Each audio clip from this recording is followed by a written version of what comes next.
know that most of what you've seen, read, or heard about Billy the Kid is untrue? My name is Gail Cooper. I'm a medical doctor and forensic psychiatrist. My specialty is murder case consultation for the defense.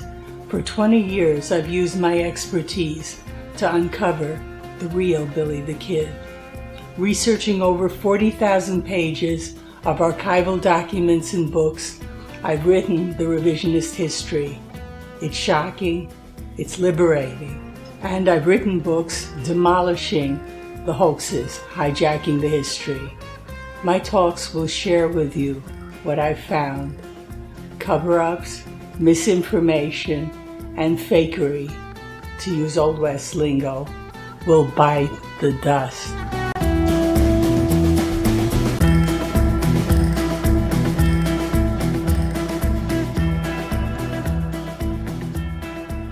This talk presents my revisionist history of the Secret Service's pursuit of Billy Bonney. The information is from my book, The Lost Pardon of Billy the Kid, an analysis factoring in the Santa Fe Ring, Governor Lew Wallace's dilemma, and a territory in rebellion. In July of 1878, after the corrupt political cabal of the Santa Fe Ring won the final battle of the Lincoln County War by partisan use of troops, it expected the anti-Ring fighters to flee the territory. Planned was hiding the Ring's role and fabricating the freedom fight as just outlawry. But the Ring's cover-up was jeopardized by teenage zealot Billy Bonney. On June of 1878, he'd given a deposition identifying the ringite murderers of his boss, John Tunstall, to Washington investigator Frank Warner Angel. By that October, he was guerrilla rustling from ringites, as he'd promised in his wartime regulator manifesto against ring boss Thomas Benton Catron.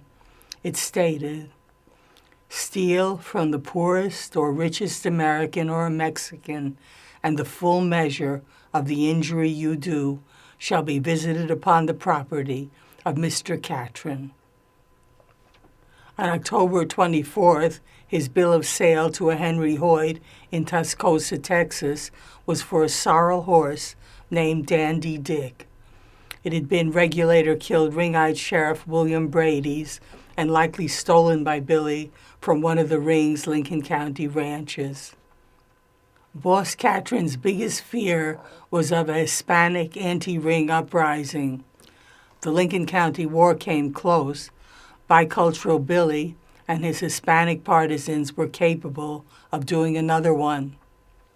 By February of 1879, local Lincoln Ring boss James Dolan made strategic peace overtures to teenage Billy.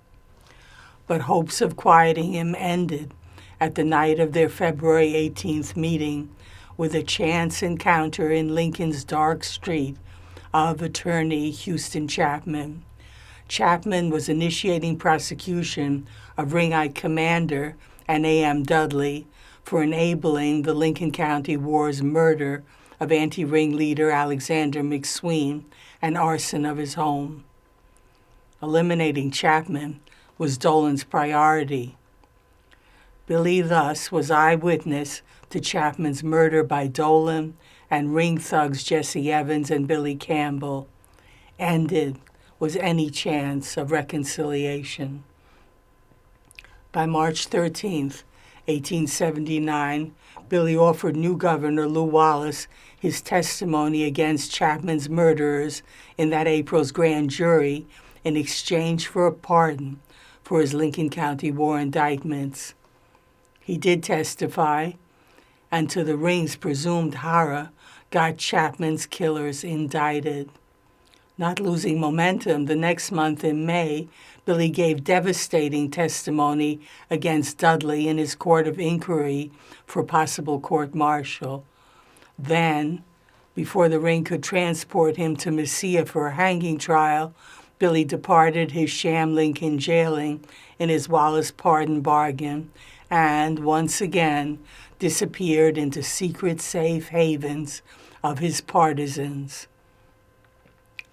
From the Ring's vantage, the sole good to come out of Billy's 1879 anti-Ring onslaught was confirmation that self-protecting Governor Wallace wouldn't pardon him.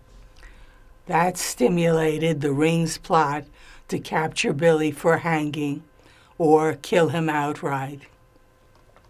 A complication was Loyalist New Mexicans' refusal to join the hunt, but Catron had laid its groundwork with his June 23, 1878, federal indictment number 411 of Regulators, the United States versus Charles Bowdry, Hosea Scurlock, Henry Brown, William Bonney, alias Henry Antrim, alias the Kid, John Middleton, Frederick Waite, Jim French, and George Coe for the murder of Andrew Buckshot Roberts. In 1880, the Ring likely used its Washington, D.C. co-boss, Stephen Benton Elkins. At Catron's likely instigation, James Brooks, chief of the Secret Service, was contacted. As a Treasury Department branch, it focused on counterfeiting, so that was the claim. Reporting a few bad bills to Brooks was the Ring's Lincoln County sub-boss, James Dolan. Indicted for the murders of John Tunstall and Houston Chapman, but never prosecuted, Dolan had taken over Tunstall's Lincoln store. It's possible that Chief Brooks knew the mission was political assassination.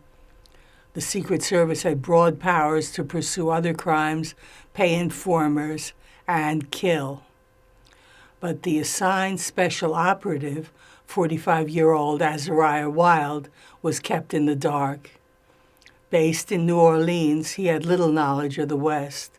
He got the case on September 10th and stayed in the territory till December 23rd. Lazy and gullible Wild did little investigating, as evidenced by his daily written reports to Chief Brooks. Instead, he stayed mostly in Lincoln, where he relied for information on Dolan, Catron's brother-in-law Edgar Walsh, and Catron's local agents. As discussed in Talk 26, linked below, through Billy Bonney's attorney, Ira Leonard, Wild initially considered a pardon bargain for Billy in exchange for his testimony against the counterfeiters. That ended when Wild told his Ring minders, including U.S. Attorney Sidney Barnes. Wild was then led to believe that Billy headed a huge, rustling counterfeiting gang out of Fort Sumner. So Wild farcically pursued this imaginary gang, with men he appointed as deputy U.S. Marshals, with Lincoln County Sheriff-elect Pat Garrett as leader. As Wild inflated gang numbers, he finally became paranoid that they were after him and included famous outlaw Jesse James. The actual counterfeiters were Dan Dedrick, located 12 miles south of Fort Sumner in his Bosque Grande ranch, and his partners in a White Oaks livery stable, his brothers Mose and Sam, and a William West. From it also operated their distributors of fake bills, Billy Wilson, Thomas Cooper, and Tom Pickett. Dedrick's modus operandi was buying cattle with counterfeit bills, then reselling them for good money. His men also made occasional purchases with bills in Lincoln. Dedrick might also have had a printing press for bills, which Wild learned early on, but abandoned when redirected to Billy. Billy's connection to the counterfeiters was using Dan Dedrick as one outlet for rustled stock and using Wilson and Pickett for rustling. That rustling hook was also used by Catron to attack his ranching competition in the Tularosa Valley, Pat Coughlin. Coughlin was another non-ring source used by Billy to sell stock. So, in one of his reports, Tricked Wild said, The gang had two ranches, one 75 miles from Fort Sumner, that was Coughlin's, and the other 12 miles from Fort Sumner, that was Dedrick's. Key is that without Wild and his puppet lawman Pat Garrett using Secret Service-funded spies and Texan possemen, Billy would never have been captured for his Messiah hanging trial. Wild sealed Billy's tragic and unjust fate. One can trace Azariah Wild's hoodwinking in his reports to Chief Brooks. Wild's earliest reports in the territory show that he first correctly identified counterfeit bill distributors, whom he calls passers of the queer, as William Wilson and a Thomas Cooper. For September 20th, Wild reported from Santa Fe, after meeting with ring-eyed U.S. Attorney Sidney Barnes and James Dolan, who came as the victimized Lincoln merchant who got a counterfeit $100 bill. They garbled the Lincoln County War to make Wild think the counterfeiters were responsible. Wild wrote, Thomas Cooper and William Wilson are amongst the worst characters in Lincoln County, where there have been over 40 murders committed within the past 2 years and not a single arrest made. Wild wrote that Dolan, quote, has offered to render me any assistance possible and has named several parties on whom I can rely to assist in making the arrests. By September 24th, Wild was introduced to Edgar Walls, Catherine's brother-in-law. So from arrival, Wild was controlled by the ring.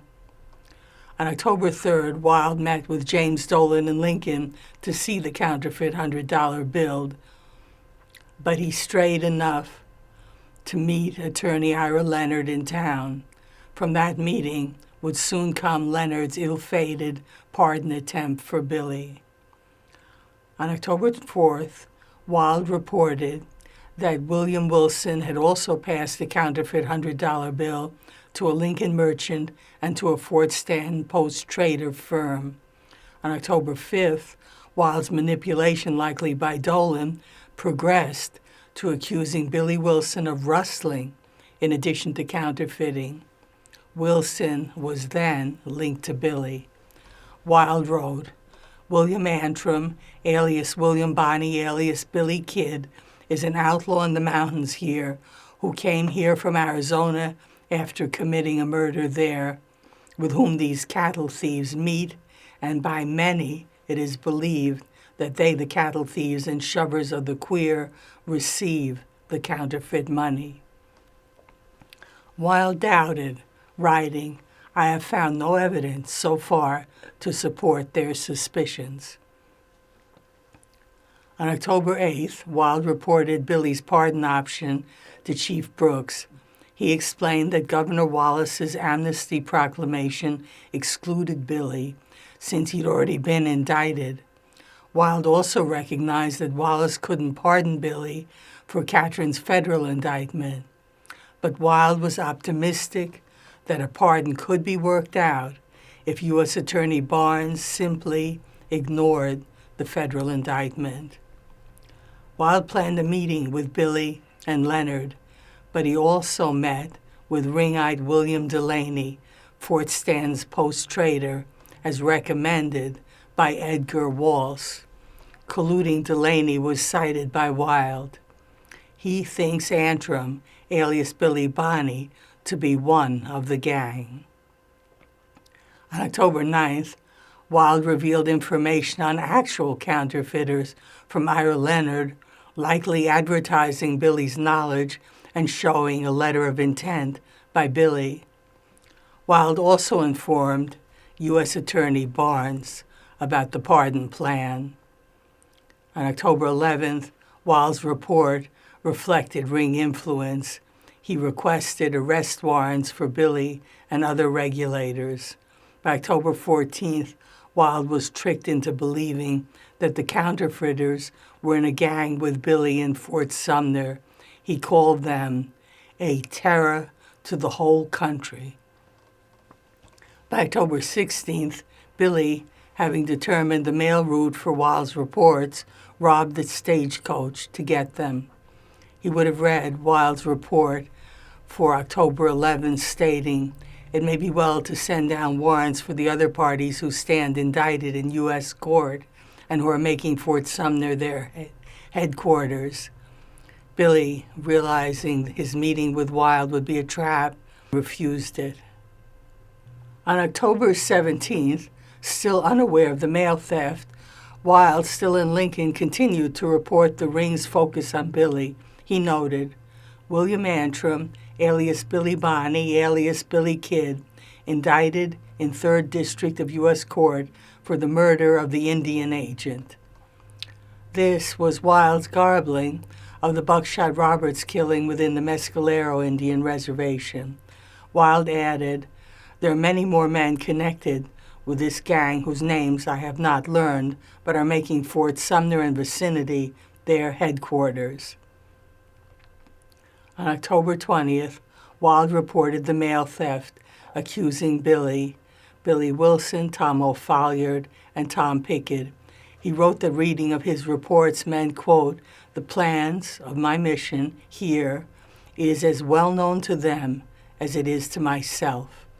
He added that he'd been told that Lincoln County Sheriff George Kimbrough, quote, "played cards and drank with Billy repeatedly." And Wild named his imaginary band the Wilson and Kid Gang. By October 22nd, Wild, still in Lincoln, to justify his fruitless investigation, now accepted any ring-eyed input to inflate his Wilson and Kid Gang, which he blamed for any territorial rustling. For October 28th, still in Lincoln, duped Wild reported, quote, "I am now perfectly confident that there is a counterfeiting gang here who are making counterfeit $100 and $50 notes, as I am of anything that I do not know absolutely certain and that I have not seen with my own eyes." The force of desperados now at Fort Sumner, the headquarters of the gang, numbers 26. They openly say that they number 62 in Lincoln County and defy the authorities. Wild then fused the Dedrick counterfeiting with the ring's outlaw fables. He wrote, "All the outlaws, or nearly all, have been driven out of Texas and Arizona and concentrated at Fort Sumner. They have a band of their men out stealing horses, cattle, robbing mails, whilst the balance of their force remain at the ranch guarding stock they have stolen." Note that Wild added robbing the mails to his fake gang's crimes to cover Billy seizing his reports. Wild also updated that mail robbery.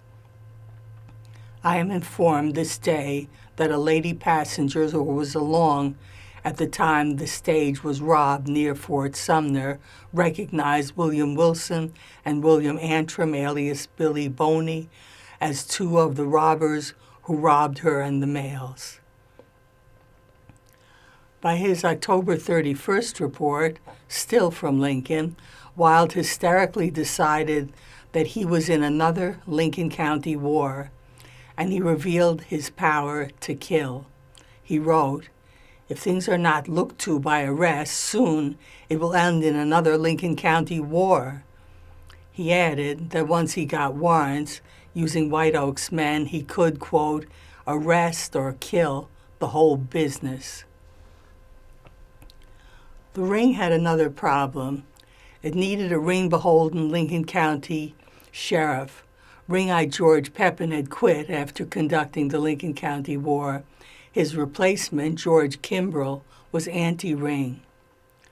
Groomed by the ring for 1880's upcoming election had been Pat Garrett, an unskilled 30-year-old depressive alcoholic, past murderer, and ex-buffalo hunter living in Fort Sumner. To qualify, he'd resettled in Lincoln County's Roswell.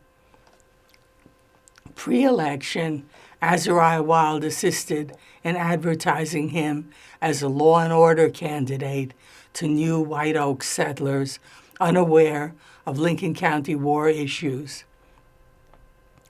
When Garrett beat Kimbrell, Wild made him a deputy U.S. Marshal to have territory-wide jurisdiction to capture the Kid Gang.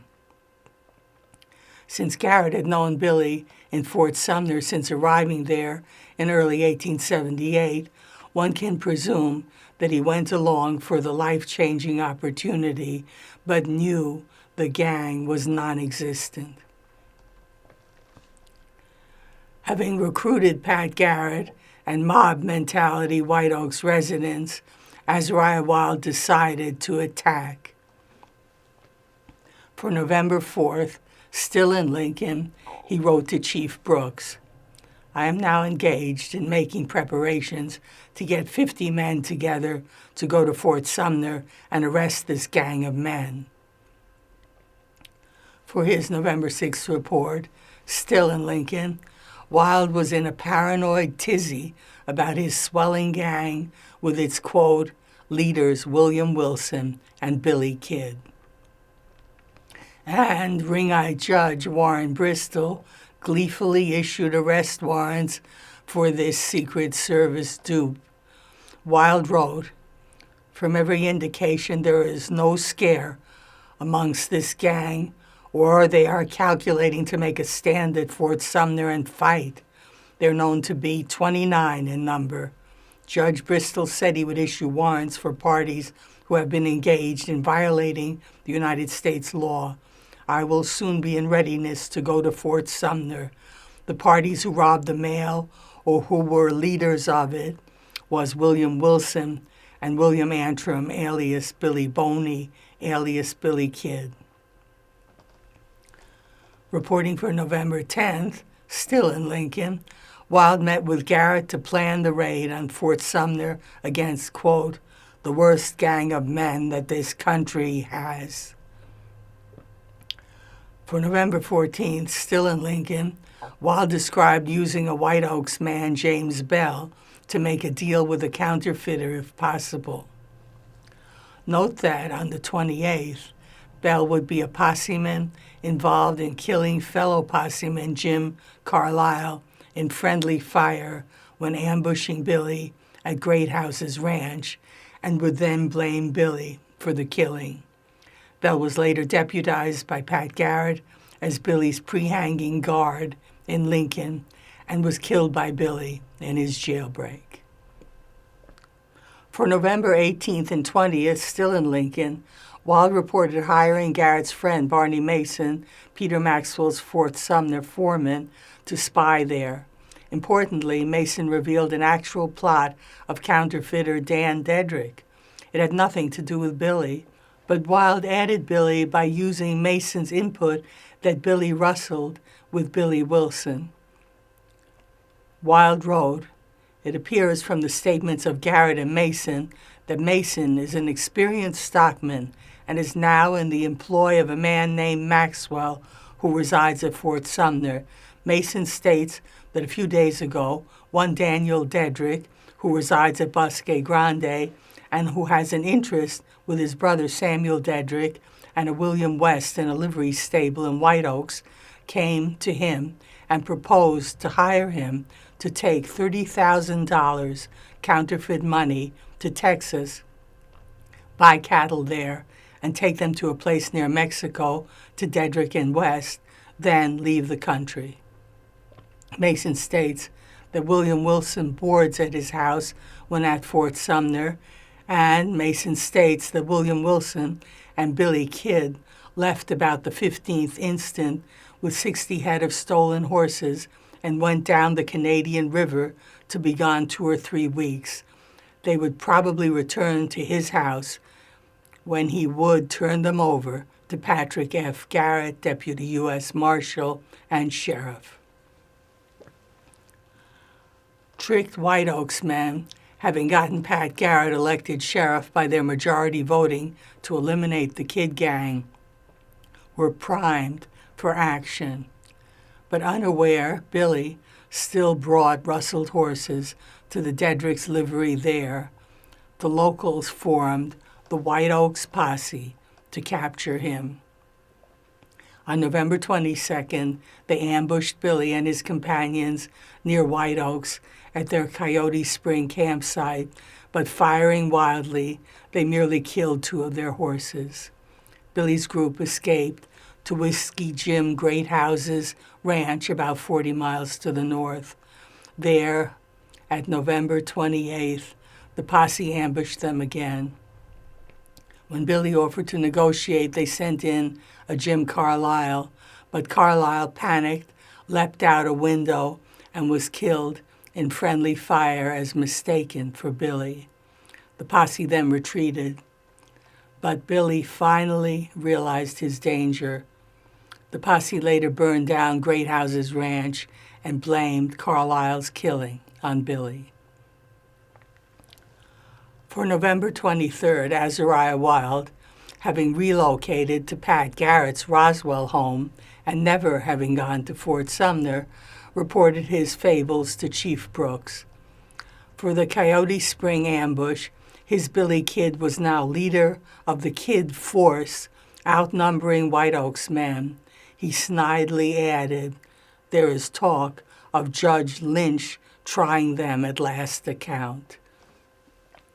For November 26, still in Garrett's house, Wild planned an imaginary battle with Garrett using Texan possemen.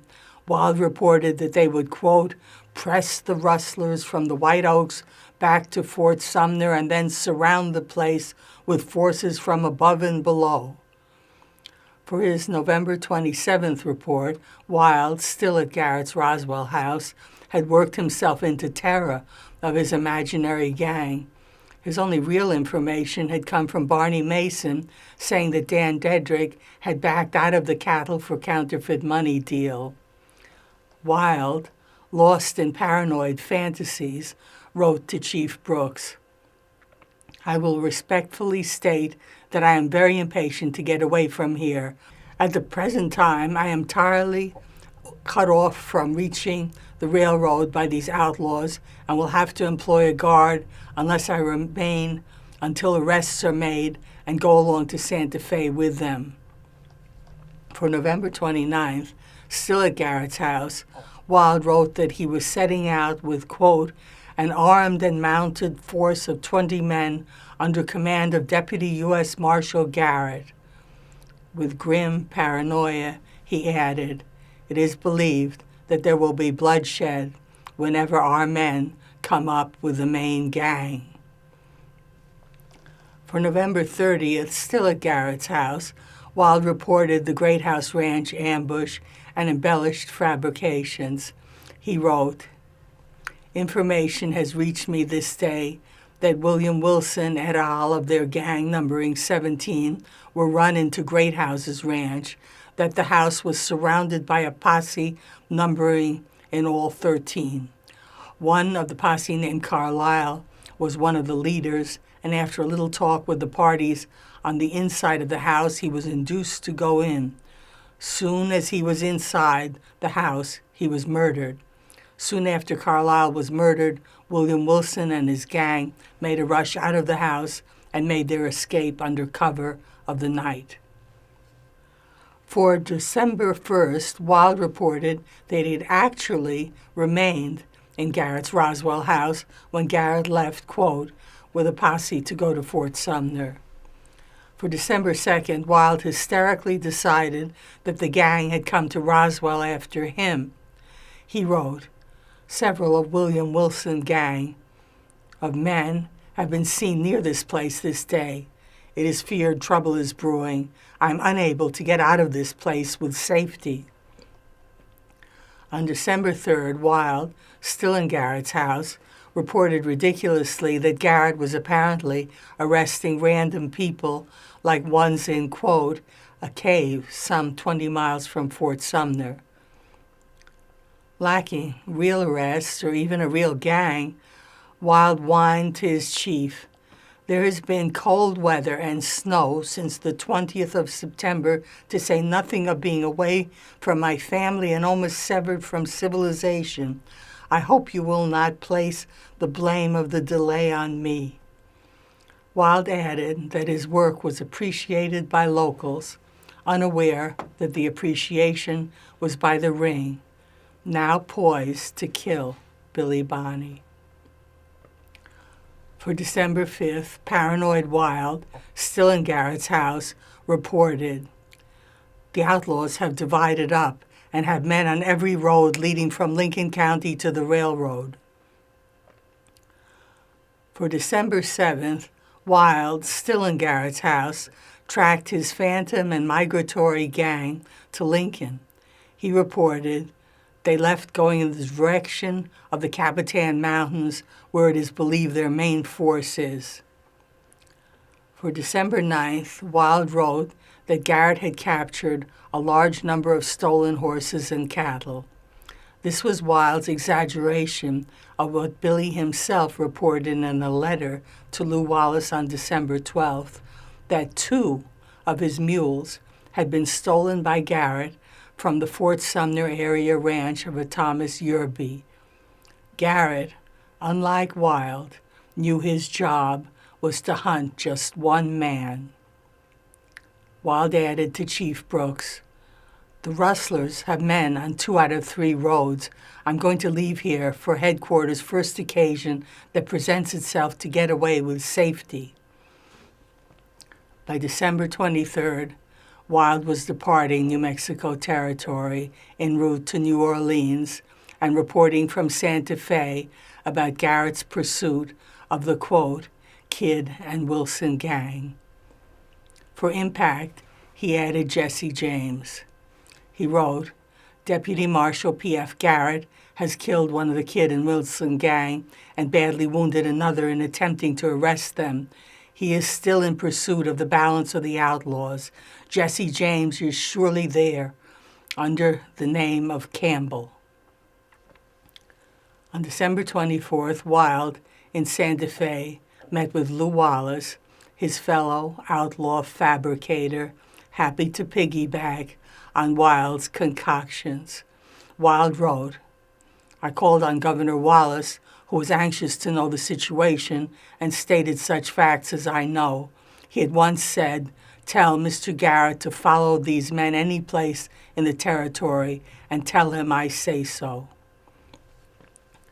On January 1st, 1881, back in New Orleans, Wilde reported for December 24th, "I have this day received information that Deputy U.S. Marshal P.F. Garrett has the Kid and Wilson gang of outlaws at his mercy, and that he will either kill or arrest them." On January 2nd, from New Orleans, Wilde wrote to Chief Brooks, "Information on the arrest of William Wilson, William Antrim, alias Billy the Kid, with several members of their gang by Deputy U.S. Marshal Patrick F. Garrett has reached me." Thus, in a little over 3 months from case assignment to departure from New Mexico Territory, Azariah Wilde had collected only a few counterfeit $100 bills, had not pursued real counterfeiters or Dan Dedrick's printing press, had sabotaged real testimony against counterfeiters by Billy Bonney, and had never gone to Fort Sumner. He had merely manufactured an imaginary, counterfeiting, rustling, mail-robbing mega gang. Real counterfeiter, Dan Dedrick, had escaped to California, but foolish, incompetent Wilde had achieved the Ring's goal, empowering a lawman, Pat Garrett, to capture Billy Bonney or give a gloss of legitimacy to murdering him.